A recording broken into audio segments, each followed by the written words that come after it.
of knowing. All right, man. Welcome to Crow 777 Radio. This is episode 276. Jason Lindgren is back with me, and we have a recurring guest that was last about a year ago, sometime around the solstice, probably just prior to Christmas. It was episode 191.5, Simon Steeps. We were expecting it was going to be a sleeper episode because we wanted to cover edible weeds, among other things. It ended up being incredibly popular. But this time around, we're going to go at permaculture, forest gardening, things like this. We'll cover mycelium and a bunch of interesting things that people should know, particularly on the tail of, and Jason and I were just talking about this, consider the color episodes that we've done and consider the cymatics. So last time around, we talked a little bit about dandelions. That's yellow. So we can make an assumption about the color. Yellow is mind, but think of how many petals is on the head of a dandelion. So that must translate into an extremely high vibratory rate, right? If you took cymatics and you had a four-lobed geometry, that would be a very low frequency making that. To get up to whatever that is, 50 or 100 little petals, however many are on the top of a dandelion, you'd have to really jack up the frequency. But these are things to consider as we go through this. Welcome, Jason. And a brisk good morning to you. Cold down in Louisiana, huh? We're getting a storm through, so I got my fingers crossed for internet. Yeah, we had some rain, and it brought with it some cold weather, and, man, take that back, will you? I don't need that here. Blix loves it, man. He goes out and digs in the mud and makes my life difficult. All right, if we don't have anything, actually, we're way in front. We're at least 3-4 episodes in front, so I guess we'll just jump in, right? Yep. All right, welcome, Simon. Great. Thanks for having me back, guys. I'm really happy to talk about this stuff, and I'm glad people received that last episode so well. Welcome back, and I'll say to the listeners, Jason's going to edit what he can. There's a little bit of crackly crisp on Simon's mic.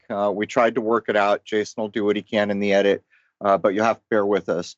To reiterate, the previous episode that Simon Steeps came on was 191.5, I don't know, roughly a year ago. But Simon, where would you like to jump in?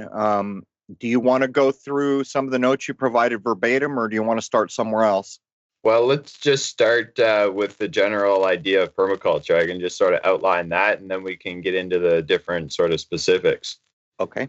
So permaculture is basically a design science based on ethics.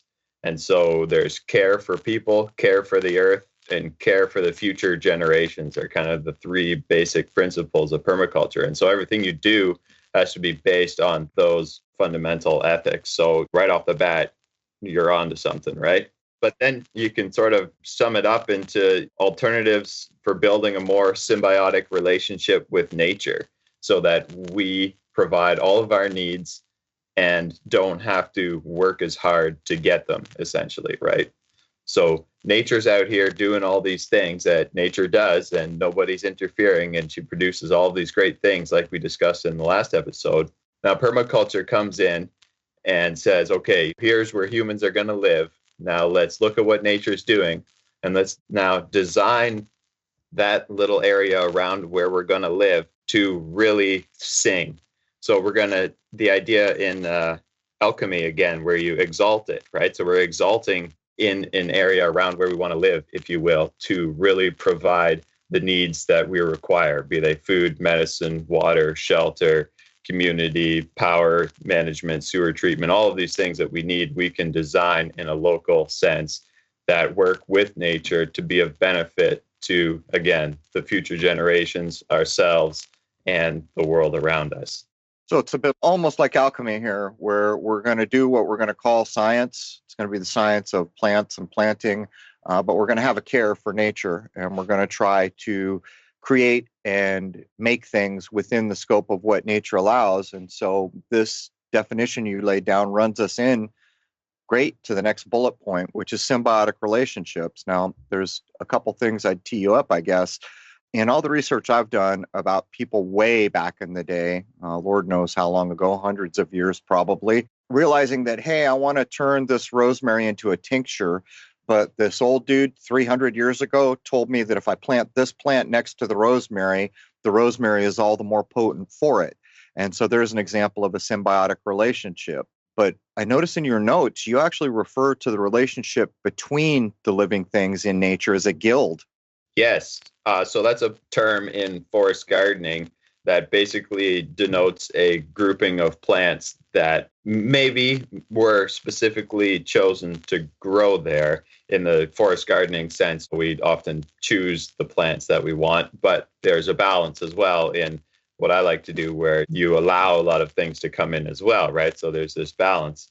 But that's the idea. So they're growing together to help each other, right? So say you have an apple tree. So this comes into that keynote, like in your color episode there is really cool. Everything sort of resonates around this one particular thing, right? So that element in the guild is your central focus, which most likely in my areas anyway are fruit or nut trees, right? So you'd say an apple tree is a classic one. So you're planting your apple tree, but now instead of just sticking it in the grass, which really uses a lot of nitrogen, which is the main sort of growing element for plants, and a lot of water, and has the same root area, takes up the same spot in the soil as an apple tree. So the apple tree won't grow so well because it's competing with the grass, right? Now we're going to take out that grass and we're going to plant a whole bunch of things in there that actually benefit the apple tree so that it grows faster. So we're going to choose things that are nutrient accumulators. So they have really deep tap roots on them. They form symbiotic relationships, even on a smaller scale now, with specific bacteria that live on their root nodules, and they exchange atmospheric nitrogen, which is normally not available to plants, for starches or sugars from these plants, right? So now these plants are making the soil more rich for the apple tree to grow in, right? So automatically you're ahead. And the root systems don't compete, where the apple tree has like the spreading roots that are all nice in the topsoil and it gets all that water and nutrition there. These nutrient accumulating plants often have very deep tap roots. And so they're drilling deep straight down into the subsoil where the minerals and such are and bringing those up to the surface layer into their greenery parts, which die back every year, right? As winter comes, these plants deposit that nutrition onto the soil around the tree, thus building more organic matter, which you see on the forest floor all the time, and is why a forest grows on its own, essentially, right?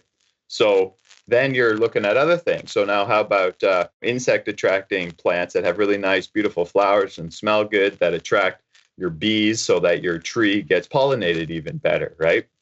And it just keeps on going. And so when you're creating these guilds, there's all these different layers in a forest too, right? When you think of a regular garden, you're just out there and you got one dimension and you're planting it in rows and they're all in full sun and it's just nothing really natural about it, essentially, right? Where forest gardening has 3 dimensions, right? So we can grow in a vertical space as well as so up and down in the ground, right? So the roots, the root crops, right?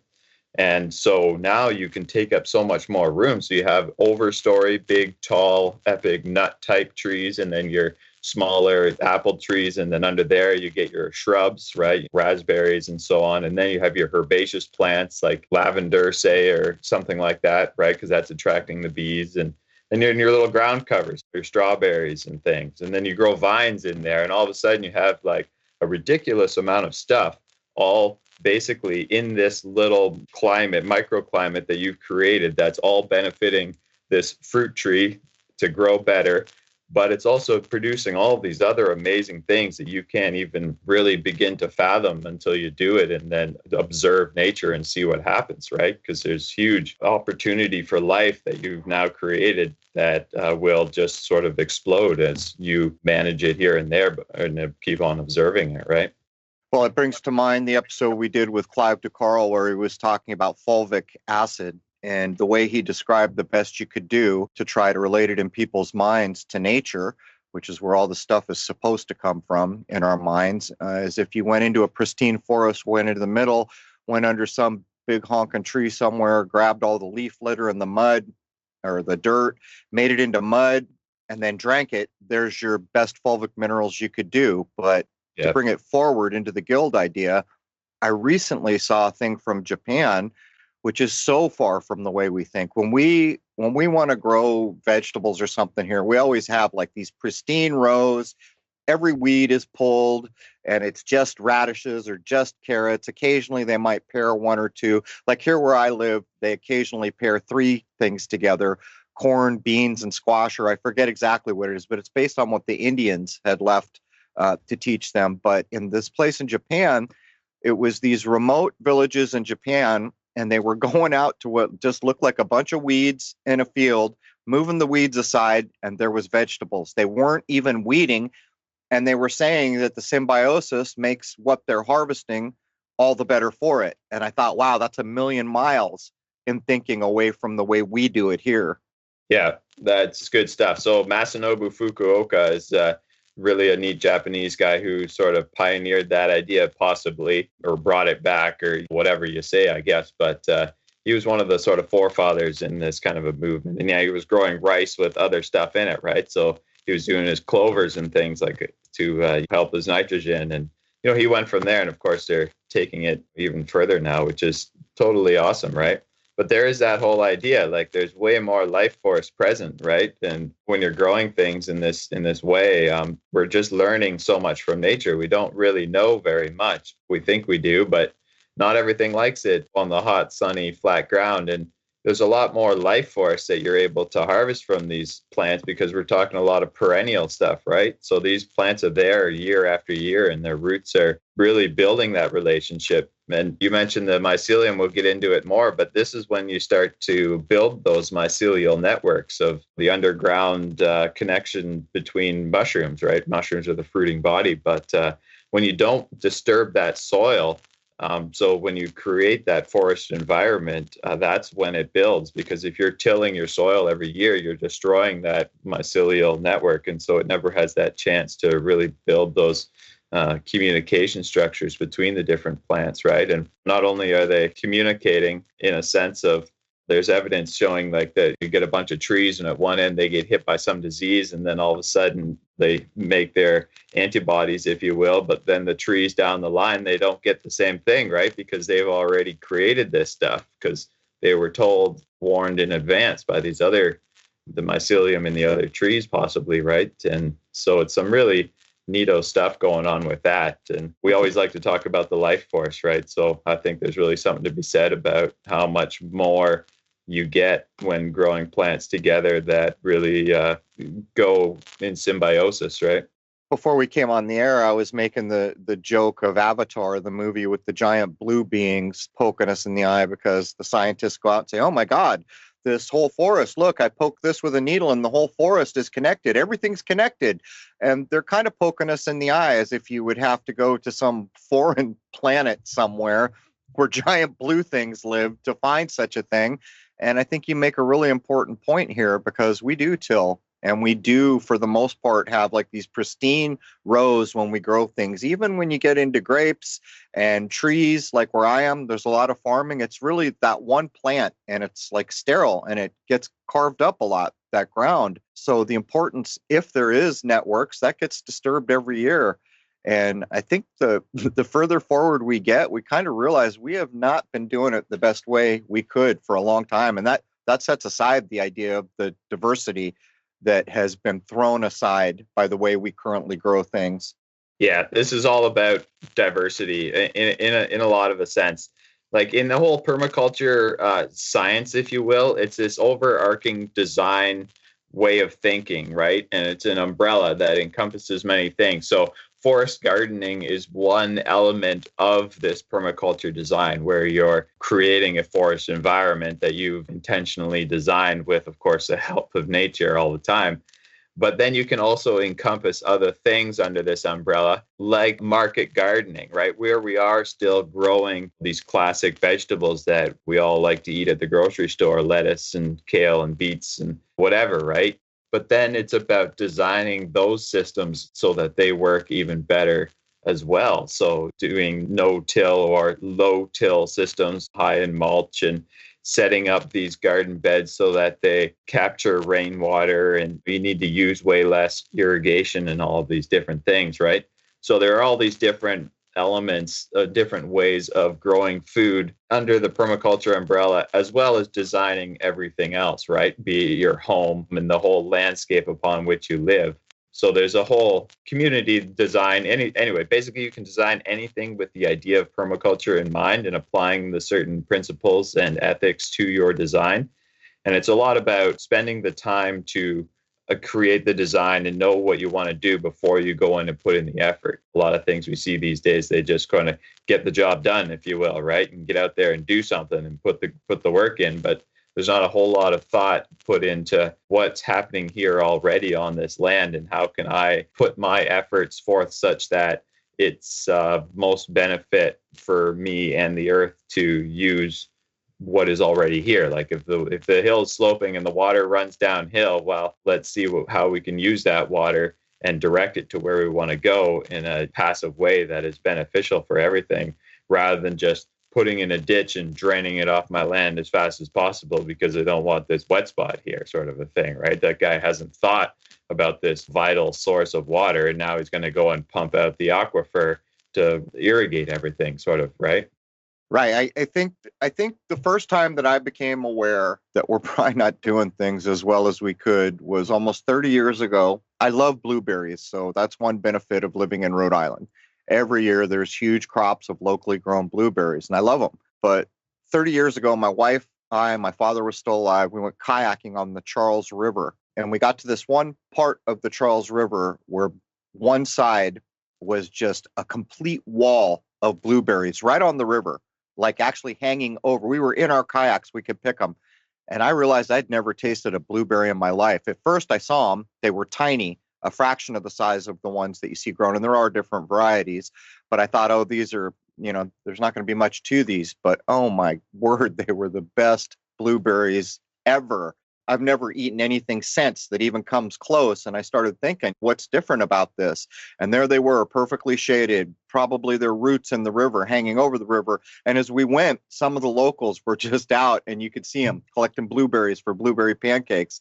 But that's really what got me thinking about it, because I can't even describe. It's like eating something that's just okay and eating something that is outstanding. And I remember going up, seeing the size, they were tiny. I thought there'd be nothing to them, but the opposite was true. It was like I'd never eaten a blueberry in my life. Now, what do you think is going on there, Simon, that the fruit is just so much better in that particular environment? And how could we capture that in a farming situation? Because obviously the giant factory farming ideas, they just don't seem to yield the results. Yeah, absolutely. So again, there's that whole symbiotic relationship. So these blueberries are growing and their roots are touching a whole bunch of other things. And one of the main things going with that is the watering regimen. So these blueberries are used to the natural rhythms of the rain cycle, right? And so they get water as they need it, hopefully, and certain years, different things. But that perfect amount of water makes them that sweetness. And so there's that, as well as the wildness of it, which is that resilience factor.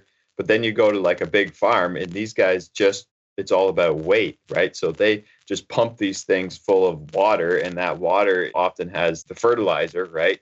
Artificial fertilizers in it. So they just make these things really big, and they pick the designs so that they're the highest yielding, right? They're always changing up, selecting for what they want. And so you end up with this just big bowl of water, essentially, that looks kind of like a blueberry. And when you're out in nature, it's, again, the totally opposite. It just has that little bit of rain and the just perfect amount of what it needs, especially if it's on the river type of thing, right? So I think we've identified another issue with corporation, right? What corporation values, and the only thing they're interested in, is volume and bottom line. At no point during the production is, I would imagine, the nutritional value and the quality per se as based on nutrition. Because let's face it, you can say a lot of things about quality, but isn't really nutritional value the only thing that matters? Well, taste, because people won't eat it. So probably has to be palatable. But beyond palatable, it's nutrition value. And so we've gotten to a system that is wholly abrogated from the things that actually matter. I mean, what if a corporation could somehow be, I don't even know, shuffled around so that the nutritional value of what they were producing mattered to the bottom line? Or I don't even know how you could do that. My point is, it's not just these sterile rows and the way that we've come up with science and fertilizers and all these things which are kind of against our health and the health of the plant too, if you want to be honest about it. but the nutrition is absolutely non-existent for the most part in the minds of the people creating the products, or should I say the vegetables and fruits.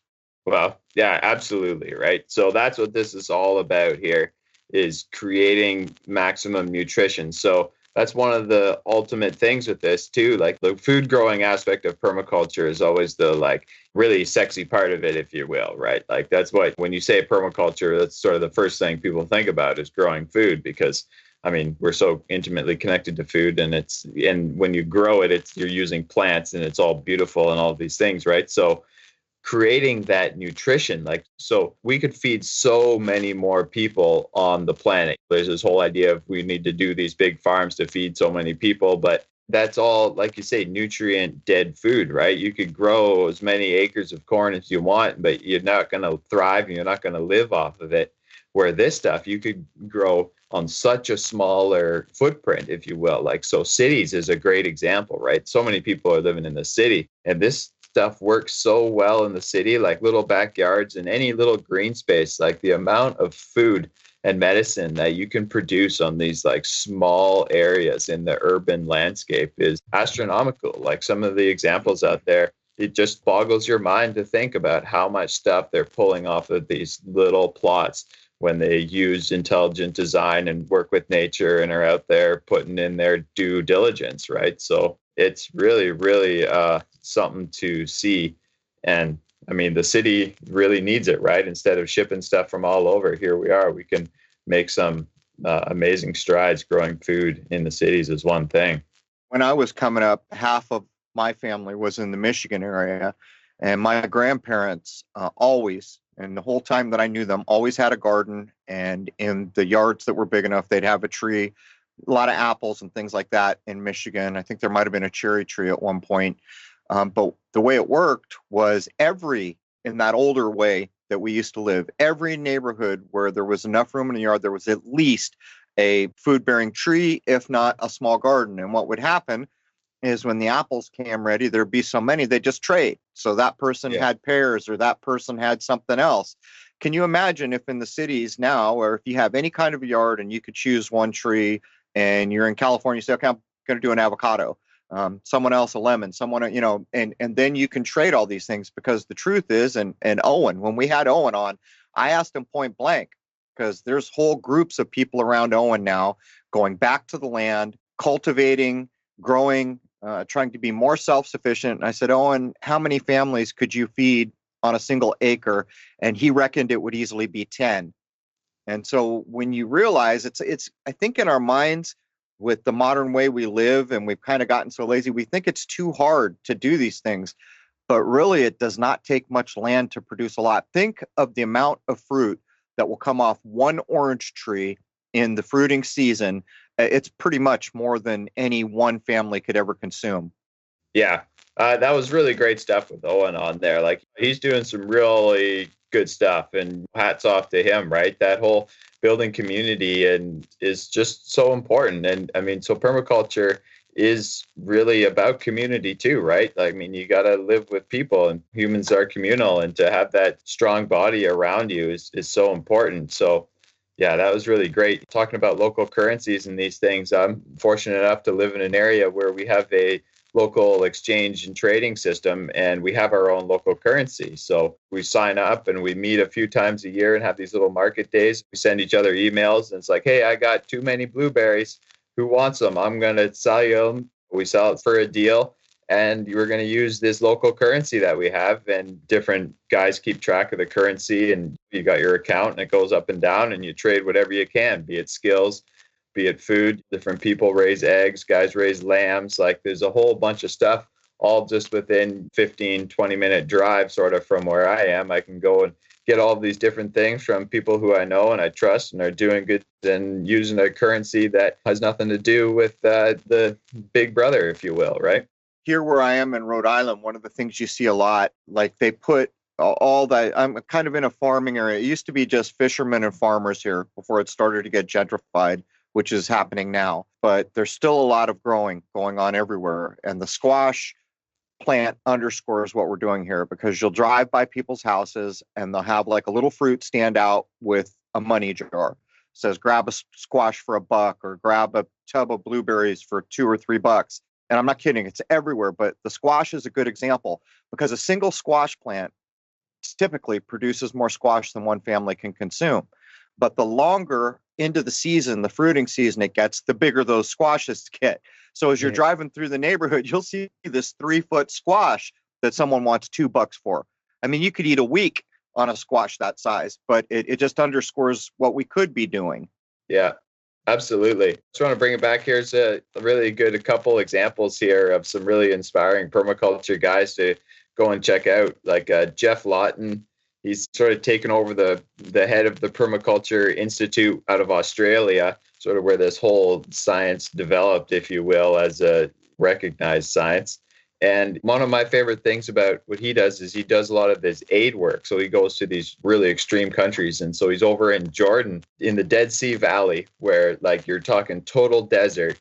And he goes out there and working his magic, he grows a jungle, basically, right? And so in a few years, all of a sudden, they're producing all of these figs and all of these things. And nobody thought you could grow anything there because the ground was salt salinated from over irrigation and the ground was ruined. And sure enough, he goes in there and sets it up and they're growing this jungle, essentially, right? So you can go on the YouTube there and you can check out Greening the Desert and check him out. Like he's literally turning the desert back into a jungle that feeds the local communities, right? And all it takes is a little bit of human effort and some ingenuity and observing nature, and you're bringing it all back. So it's really neat to see some of the rehabilitation projects that are out there in the world. They just make us think that we're screwed, right?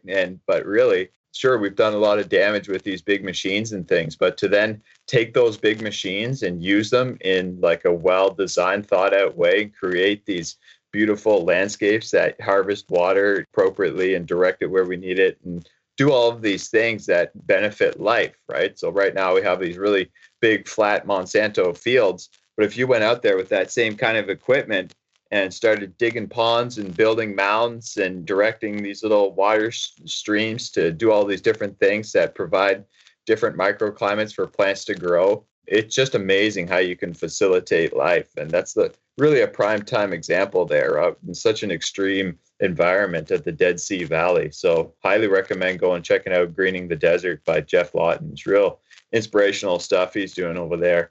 And then there's another guy, Sepp Holzer, and he's over in Austria. And so he's an old guy and he didn't know that permaculture was a thing, right? He learned this all just from observing nature. He grew up on the farm and he was in the Alps. So they have this really extreme farm. He has like, I forget if it's like 2,000-foot elevation difference from the bottom of his farm to the top. So he's like literally on the side of a mountain, right? So his dad gives him the farm when he grows up and his dad retires. And as a child, he was there having his own little gardens and observing things and doing stuff. And then he goes to farm school and they teach him all this stuff and he tries it and everything dies, right? Because they're telling him to spray stuff and do this and that. And he has no luck.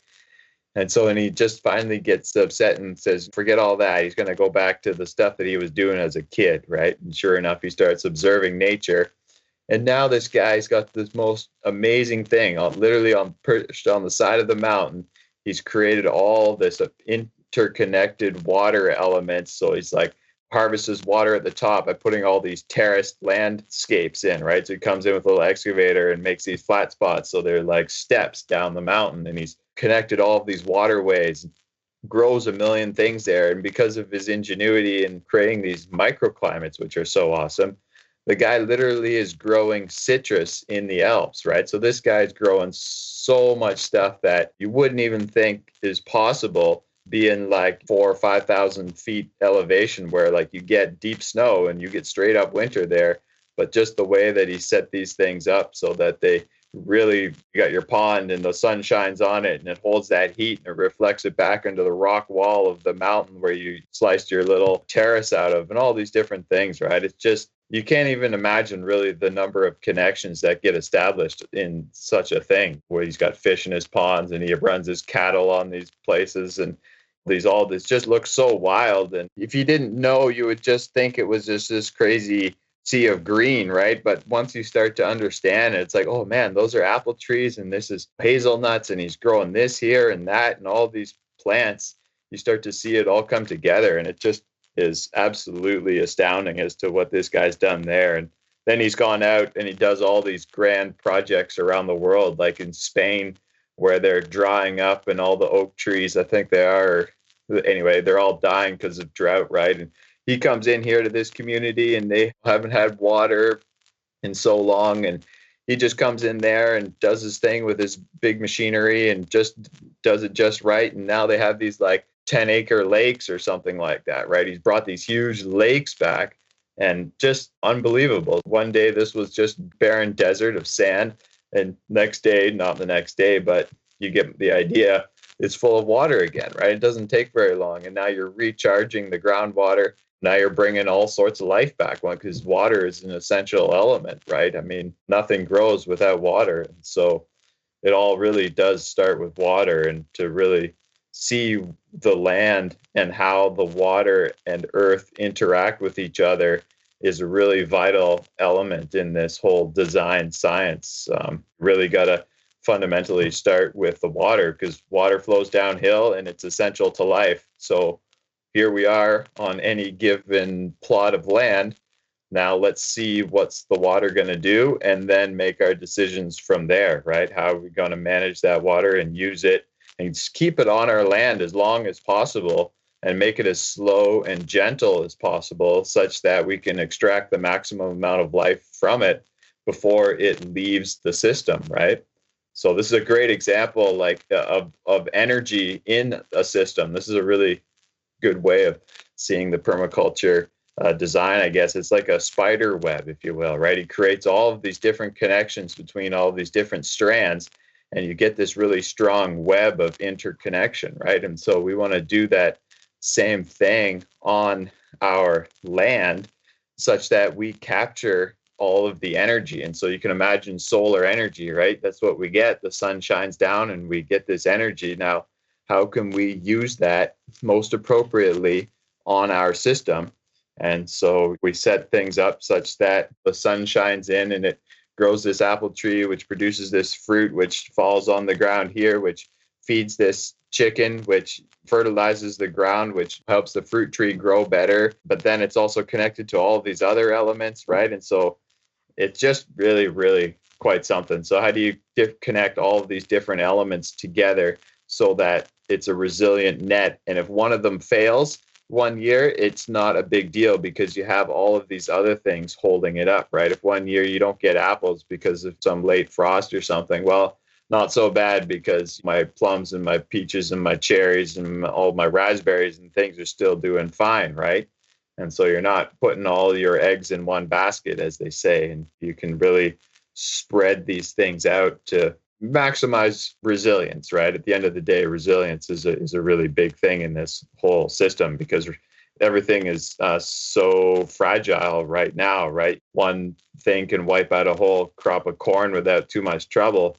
And that's not so good, right? All of a sudden, the grocery stores get empty real quick, but not the case when doing this with really intentional, good design, because you're producing things all year round that require such different, well, they have such different requirements, I guess. So the chances of them all failing at once, well, if that happens, we're in the end times, kind of, right? We got bigger things to deal with, but you can really withstand a lot of extremes, right? Be they drought or flood, because of the way that the system was designed. We to really mitigate those extremes, and it's really quite something to see. Well, almost 100% of what I see from things like the news is whenever there's some calamity or so-called calamity, oh, it's the end of the world, all this was destroyed. But what we actually see is that it's renewal. When a big fire goes through, what comes out, I've seen it where I was in East County of San Diego. You see some pretty horrific fires. I'm not going to get into the hows or whys. It used to be about every 10 years you might see a bad fire. Now it's every year. But what you see, the renewal behind that fire is astonishing. And it is there's much more vivacious than what was burned away in the front of it. But I wanted to mention, I haven't heard of either two of the gentlemen or the men that you mentioned. So people who want to look them up, Jeff Lawton is Jeff with a G, Geoff, Lawton, Lawton. Sounds like he's doing the biblical greening of the desert there. And the other guy is Sepp Holzer. First name is Sepp, last name Holzer, Holzer. You can look it up. That's the guy that's over by Germany, if I followed. And we were about to go. I was looking ahead where we were going to go here, but you make a valid point when you're talking about crops failing. And this could be an easy way for the false news cycle to cause some real trouble. You take the potato as an example. When I was young, there was tons of varieties of potatoes, almost wholly. And there's a few others still, but almost wholly it's the Burbank potato that's taken over because everyone likes its shape and size. It can be a French fry. It can be a baked potato. So they concentrate on one kind of potato.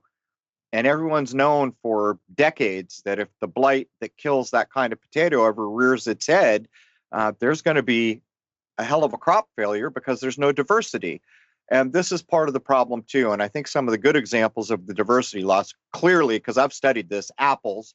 Go look up where apples are supposedly from. First of all, it's not our part of the world in most of the accounts I read, but there were apparently thousands of varieties of apples. Tomatoes is another one.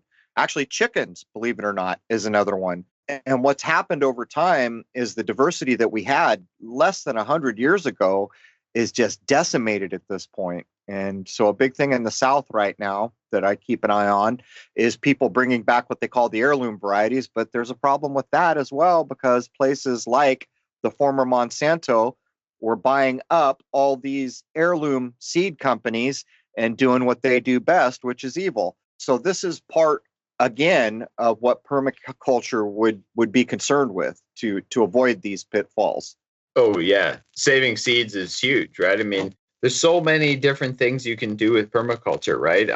As another just little side, like, is for income streams, right? There's so many ways that you can make money on this. And, saving seeds and selling heirloom seeds is one of those, not to mention just the whole security of it. I mean, my wife, she's saving all kinds of seeds here this last year because we had such a hard time getting seeds in the spring. All of a sudden, everybody was buying all their seeds, right? So, I mean, she's been doing this for years kind of, but just as a security type thing for growing your own food for next year even, right? So there's a lot of benefits to saving seeds. And I mean, when you're setting up a system like this, like, there's tons of seeds to be saved.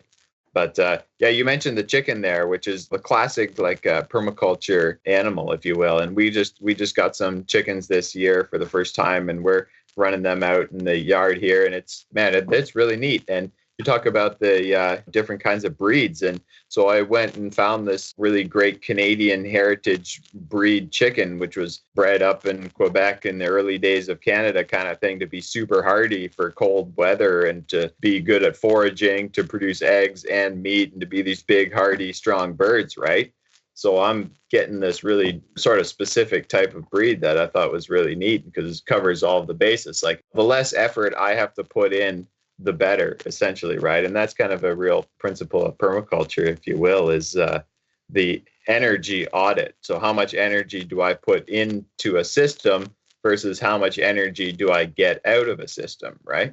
So adding chickens into a system, it's like, okay, so I got to go out there every day and I got to feed them and I got to water them. And so the less I have to do all that, the better. And then they produce all of this energy, be it meat, eggs, fertilizer that they produce, the bugs that they eat. They do all of these beneficial things for my property, right? And then that helps the rest of the system grow better. So it's a really great way. Another way of thinking about permaculture, in my sense, is that energy audit. You plant an apple tree and it just needs less work and produces more fruit every year, versus you go out there and plant an acre of corn. It needs more work and produces less fruit over time, right? So your energy is going down in that sense, and the energy is going up all the time in the other sense, right? So it's really, that's it, sort of at a very fundamental level, is a great way to think. And every year it produces more and I need to do less work to keep it alive.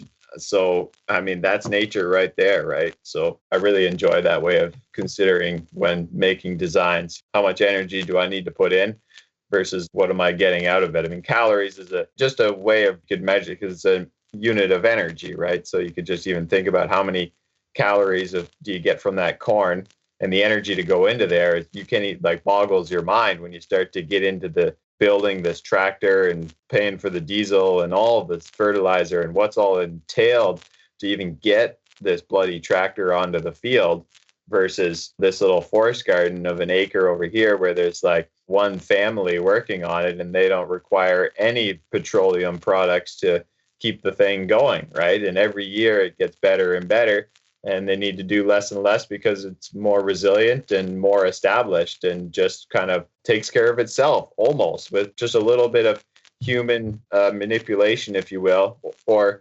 orchestration. That's what I really like, is the idea of a symphony. So you get all these instruments together, right? And if you just threw them all together and just let them have at it, you get a whole bunch of noise, sort of, and it'd all be there. And each instrument in and of itself is really cool. But then when you get the conductor in there and he has this piece of music and he conducts the whole thing, it becomes this beautiful sound, this beautiful harmonies and everything working together. And it's this pure beauty. And that's kind of, I like to think about that as well when making the design, right? Here's all of these elements on this land, and they're here, but they're not really working very well together because humans came in here and disturbed this a long time ago. And now it's just kind of a big lawn and field from back in the day. So I'm going to come in here, observe nature. I'm going to tweak these things by managing the water flows and planting a whole bunch of perennial things that'll come back. And I'm going to see what I see, and then I'm going to exalt it, and I'm going to turn it into this beautiful symphony and conduct that symphony, if you will, right? So you just really get into some really, really awesome stuff. You know, we kind of look back, and everyone has this mindset that we're so advanced, but we're really kind of not. Like, if you take a bag of fertilizer, most of them have 3 numbers, and let's see if I can remember. What is it? A nitrogen, phosphate. What's the other one?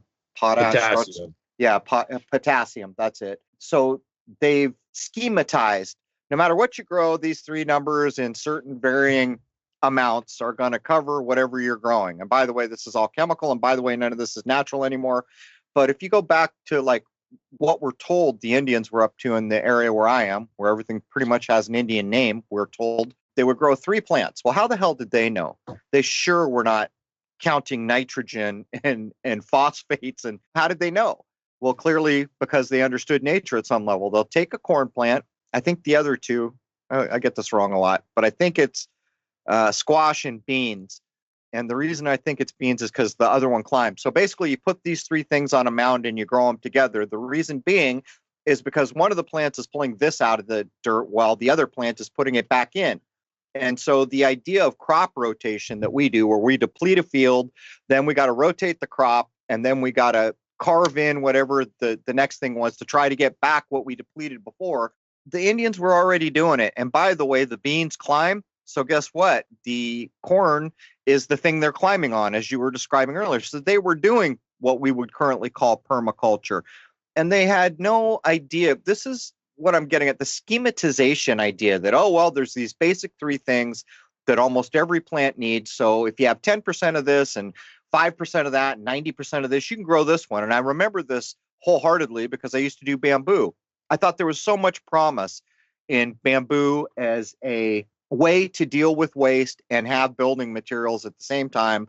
But unfortunately, I was in Southern California, and I came to the realization this is the wrong place to try to grow bamboo, because one thing California has never had enough of and is never gonna, as far as we can tell, is water.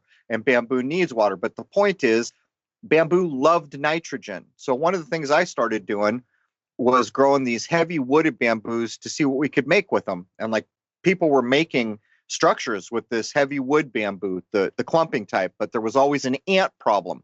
So what I learned is you could take coffee, which is high in nitrogen. So we'd go to like the local coffee place that's throwing away 100 pounds of coffee grounds a day. And unfortunately, none of this is organic, by the way, because that coffee is not organic. But to get back to the point, we get these huge trash bags of the coffee grounds, and instead of throwing them in a dump, we'd feed it to the bamboo. And over time, what happened is all the little chemicals and everything that are in the coffee, the components of the coffee, would keep the ants off, which would keep the scale off, which would keep the timber good. Further, we realized that there was a joke within the bamboo growing community that you never go inside to pee. when you're growing bamboo, because what's in your pea, the bamboo loves. And so we did tests with that, where like, what if you were just trying to recycle urine? Running bamboos do a wonderful job of it. There's all these things, but the problem is, I think, is that it's not going to produce a lot of business. But nonetheless, it doesn't prevent the individual. But anywhere you want to go before we get to the top? Well, I don't want people to feel intimidated if they have a small place, like maybe a little bit of a backyard, or even worse, they're stuck in an apartment in a city. I was wondering if there's a way we could try and defeat that sense of, oh my God, I couldn't possibly do this sort of thing. Maybe we don't have enough time to do that, but maybe we could tee this up for an hour or two on how someone could start doing a small garden, something that they could feed themselves with, even in a not so ideal location, and have it start taking on this everything helping itself kind of notion. Oh, yeah, absolutely. Really, the smaller the place, the more stuff you can get out of that place, because the more you can pay attention to it, essentially, in a per square foot type sense. So, yeah, you just have the tiniest little spot in your backyard, just this tiny little bit of greenery. Well, so go out there and dig a hole and pile that topsoil next to the hole. And if you just leave it, all kinds of really awesome stuff will grow, because you've made these two different microclimates. You have a like cool, damp spot in your hole and a higher dry spot on your hill. And then you have different angles on that hill. But then you could go and you could plant a couple things. So can you get your hands on some raspberries? You can even go out and look in your local abandoned places in the city, and there's often like wild raspberries or blackberries growing there, or these different things. If you could identify them, just grab a couple of these things and stick them in your backyard. And then learn about like the dandelions, like we talked about before. And these dandelions are going to grow for free. So here's another thing that's going to grow there. And then you can go and you can get some seeds of some of your favorite things. Maybe you can go to the seed library at the library. I know places around here have those type of things, and they're popping up all over the cities. Go and check out some of the seeds that they have there. And you can go and just sprinkle those around, mix up a whole bunch of different seeds. And once you disturb your lawn by like tilling it or just turning it over with a shovel, or another way you can do it is get a bunch of cardboard and just lay the cardboard down on top of all the grass, and it will choke out the grass, put it on nice and thick. Can you find some leaf mulch, like bags of leaves in the fall, or wood chips, and spread that on top? So now all of a sudden you've choked out the grass and you've created this whole carbon matter at like the bottom of a forest floor type thing. And you can just poke little holes through your cardboard and your mulch, and you can stick in little plants in there. And so it gives them a really good start. Now it's not competing with the grass. So you go and you buy a little raspberry or a little strawberry plant, and you stick it in there. And then you can use, like Crow, you were saying, your pea, right? I mean, using human fertilizer is so prime time. Like there's so much potential there, how much nitrogen and other goodness that we excrete that we don't use. So like you say, just going out there and peeing, and then you could water that down. So you have this little bucket of pee and water, and you go out there and fertilize your plants with it, like your raspberries and your little fruit trees and things.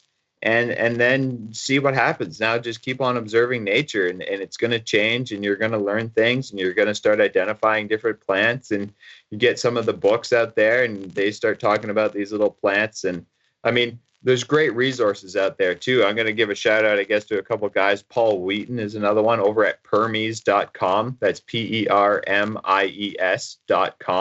Is this awesome permaculture forum. It's the biggest one out there and very active, and they'll answer all your questions. They got everything on there. It's super high quality stuff there. And he wrote this book, and it's called, it sums it up so well, Building a Better World in Your Backyard Instead of Being Angry at Bad Guys. Right? So this is it. He's got all these little tips for luxuriant environmentalism, he calls it. Make a huge positive difference from your home. And there's all kinds of awesome stuff in this book. We're selling it on our website, and Paul's got it on at his place, and it's flying off the shelves, really. It's really an awesome book he came out with just last year, I guess, or so.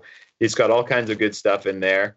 And anyone can start with anything. I mean, if you can get a couple little chickens in your backyard, man, that's so awesome. It's so much good stuff from there that really fertilize.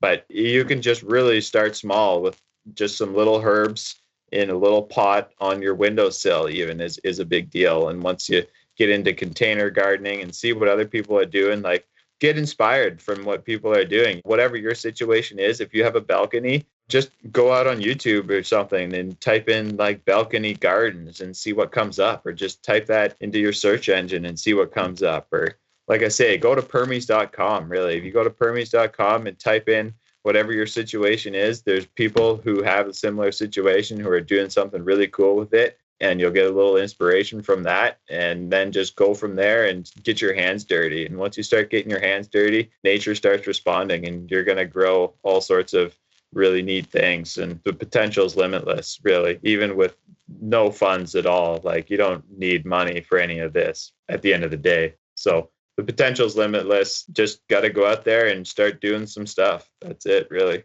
When I lived in an apartment, when I was still going to school, I was on the ground floor. So I got those big wooden tubs, and I grew peppers and things like that I missed from California that weren't really available here in Rhode Island.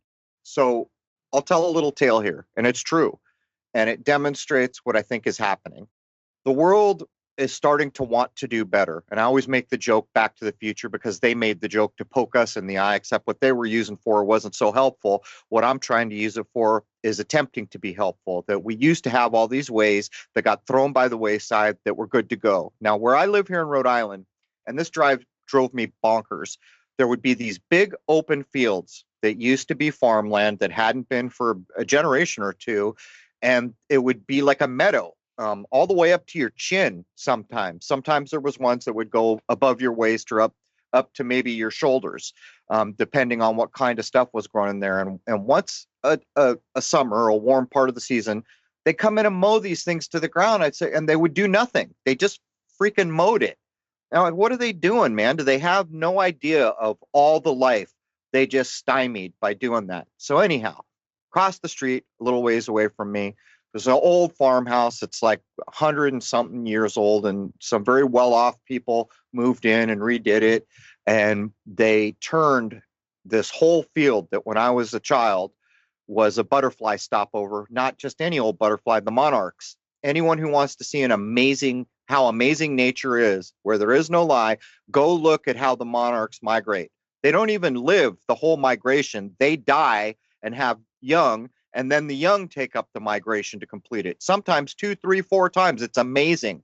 And you can look up down in Mexico, those pine trees where they go. It's an amazing thing. But this field was one of the places where milkweed was growing all over and the monarchs came.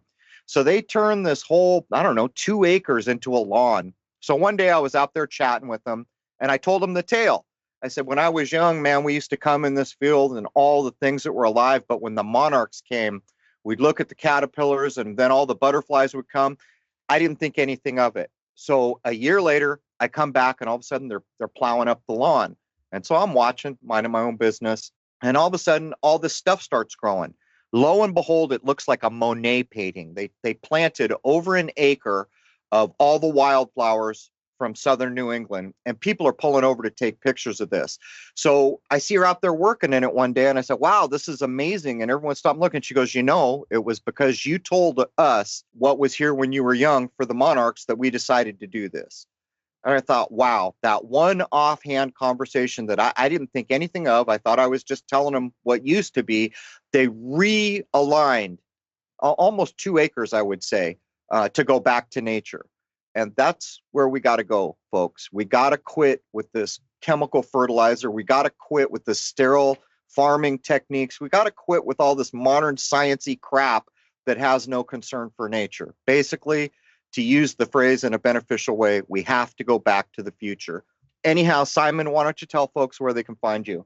Sure. Well, my wife and I got a little thing going on over at simonsteeps.com, and we're basically just spreading the good word about herbs and how they're here to help. So we have little herbal teas and some other good stuff that my wife makes, and we're selling on there, just little things. And that's the main place to check us out, simonsteeps.com. You can get in contact with us through there.